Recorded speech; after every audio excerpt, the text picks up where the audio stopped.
नमस्कार। आज हम एक ऐसे अध्याय को खोलेंगे जो सिर्फ पत्थरों से नहीं बल्कि भारत की अदम्य चेतना से बना है। हम बात कर रहे हैं सोमनाथ मंदिर की। ये नाम अपने आप में कहानी है, रिजिलियंस की, हजारों साल पुरानी ज्ञान की और कभी न हार मानने वाले जज्बे की। तो चलिए इस कहानी की गहराइयों में उतरते हैं। जरा सोचिए, साल है 1025। महमूद गजनवी के सैनिक मंदिर के गर्भगृह में घुसते हैं और वहां जो मंजर वो देखते हैं वो उनके होश उड़ा देता है। एक शिवलिंग जो हवा में तैर रहा है, बिना किसी सहारे के। ये कोई जादू नहीं था, ये भौतिकी के नियमों को चुनौती देने वाला एक सच था। तो सबसे बड़ा सवाल यही उठता है ना कि आखिर ये कैसे मुमकिन हुआ? 1000 साल पहले वो कौन सी शक्ति थी? कोई उन्नत विज्ञान या फिर आस्था का कोई चमत्कार? आज हम इसी सवाल की तह तक जाएंगे। तो देखिए, इस हैरान कर देने वाली घटना को समझने के लिए हमारे सामने दो रास्ते आते हैं, दो अलग अलग थ्योरीज। एक रास्ता विज्ञान की ओर जाता है और दूसरा रास्ता हमें पौराणिक कथाओं की दुनिया में ले जाता है। एक तरफ है विज्ञान का तर्क जो कहता है कि यह मैग्नेटिक लेविटेशन का एक अद्भुत उदाहरण था, यानी प्राचीन भारतीय इंजीनियरिंग का एक शिखर। और दूसरी तरफ है आस्था की वो कहानी जो हमें संयमंतक मणि और सीधे भगवान कृष्ण से जोड़ती है। अगर हम विज्ञान की बात माने तो मंदिर का जो गुंबद था वो बेहद शक्तिशाली चुंबकों यानी लोडस्टोन से बनाया गया था, और जो शिवलिंग था वो भी एक खास मेटल अलॉय से बना था। इन दोनों के मैग्नेटिक फील्ड को इतनी सटीकता से सेट किया गया कि शिवलिंग बीच हवा में एकदम स्थिर हो गया। सोचिए, आज की मैगलेव ट्रेन वाली टेक्नोलॉजी सदियों पहले। और अगर हम पौराणिक कथाओं को सुने तो कहानी और भी दिलचस्प हो जाती है। कहा जाता है कि इस शिवलिंग के अंदर स्वयं भगवान कृष्ण ने संयमंतक मणि को स्थापित किया था, एक ऐसी दिव्य मणि जिसकी ऊर्जा इतनी शक्तिशाली थी कि वो पूरे शिवलिंग को हवा में थामे रखती थी। लेकिन रुकिए, कहानी अभी खत्म नहीं हुई है। हवा में तैरता शिवलिंग तो सोमनाथ के रहस्यों की सिर्फ एक परत थी। जब पुरातत्वविदों ने जमीन के नीचे झांका तो जो सामने आया उसने सबको चौंका दिया। तो क्या मिला उन्हें? उन्हें मिली इतिहास की परतें। आईआईटी गांधीनगर के वैज्ञानिकों को पता चला कि आज हम जो मंदिर देखते हैं उसके ठीक नीचे एक नहीं, दो नहीं, बल्कि 3 और मंदिर दबे हुए हैं। साल 2020 में ग्राउंड पेनेट्रेटिंग रडार टेक्नोलॉजी से जमीन के नीचे एक पूरा 3 मंजिला स्ट्रक्चर मिला, दरवाजों, सीढ़ियों और गुप्त कमरों के साथ। ये इस बात का पक्का सबूत है कि सोमनाथ का इतिहास हमारी सोच से भी कहीं ज्यादा पुराना और विशाल है। तो ये तो हुई विज्ञान और रहस्यों की बात, पर सोमनाथ की असली कहानी है इसके संघर्ष की।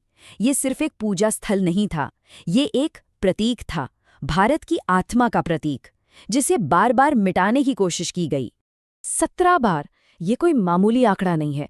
सोचिए, 17 बार इस मंदिर पर हमला हुआ, इसे तोड़ा गया, इसे जमींदोज किया गया, लेकिन हर एक बार ये अपनी राख से फिर उठ खड़ा हुआ।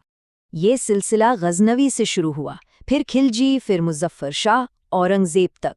सदियों तक हमलावर बदलते रहे, लेकिन निशाना एक ही था, सोमनाथ। पर वो इसकी इमारत तो तोड़ पाए, इसकी आत्मा को कभी नहीं तोड़ सके। कहते हैं कि सिर्फ एक हमले में 1025 में गजनवी के उस हमले में 50,000 भक्तों और रक्षकों ने इस मंदिर को बचाने के लिए अपनी जान दे दी थी। और इन हमलों के बीच जन्म लेती हैं वीरता की ऐसी कहानियां जो आज भी रोंगटे खड़े कर देती हैं। 16 साल के हमीरजी गोहिल की कहानी।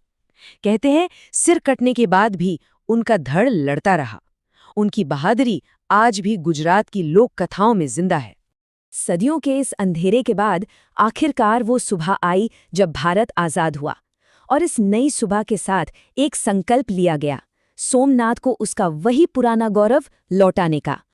और इस संकल्प के पीछे थे भारत के लौह पुरुष सरदार वल्लभ भाई पटेल। 1947 में उन्होंने ऐलान किया कि सोमनाथ का पुनर्निर्माण होगा, और ये सिर्फ एक मंदिर का निर्माण नहीं बल्कि भारत की सांस्कृतिक आत्मा का पुनर्जागरण होगा। पर यह फैसला इतना आसान नहीं था। इसने उस वक्त के दो सबसे बड़े नेताओं के बीच एक बड़ी वैचारिक बहस छेड़ दी।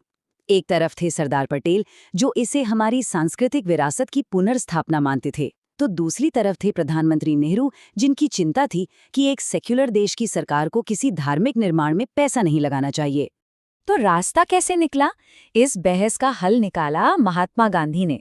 उन्होंने एक बहुत ही सुंदर सुझाव दिया कि मंदिर सरकार के नहीं बल्कि जनता के पैसों से, जनता के दान से बनना चाहिए, ताकि ये किसी सरकार का नहीं बल्कि पूरे देश की आस्था का प्रतीक बने। और फिर वो ऐतिहासिक दिन आया, 11 मई 1951। सारे राजनैतिक असहमतियों के बावजूद स्वतंत्र भारत के पहले राष्ट्रपति डॉक्टर राजेंद्र प्रसाद ने खुद ज्योतिर्लिंग की प्राण प्रतिष्ठा की। 1 लाख से ज्यादा लोग उस पल के गवाह बने। ये वाकई एक सांस्कृतिक पुनरुत्थान की घोषणा थी। सोमनाथ की कहानी सिर्फ हमलों और पुनर्निर्माण तक ही सीमित नहीं है। इसका एक और पहलू है, एक ऐसा रहस्य जो आज भी वैज्ञानिकों को हैरान करता है, और ये जुड़ा है हमारे पूर्वजों के असाधारण ज्ञान से। ये है बाण स्तंभ, मंदिर के पास समुद्र तट पर लगाए खंबा, और इस पर संस्कृत में जो लिखा है वो दिमाग घुमा देता है। लिखा है कि इस बिंदु से लेकर सीधे दक्षिणी ध्रुव तक यानी साउथ पोल तक समुद्र के अलावा जमीन का एक टुकड़ा भी नहीं आता, एक सीधी अबाधत रेखा।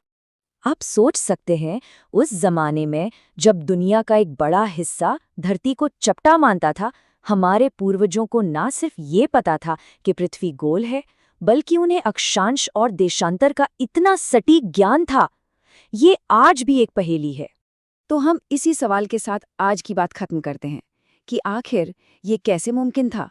बिना सैटेलाइट, बिना मॉडर्न तकनीक के ये ज्ञान आया कहाँ से? देखिए, सोमनाथ सिर्फ विनाश और पुनर्निर्माण की कहानी नहीं है। ये कहानी है अटूट आस्था की, अविश्वसनीय ज्ञान की और उस चेतना की जो समय से भी परे है।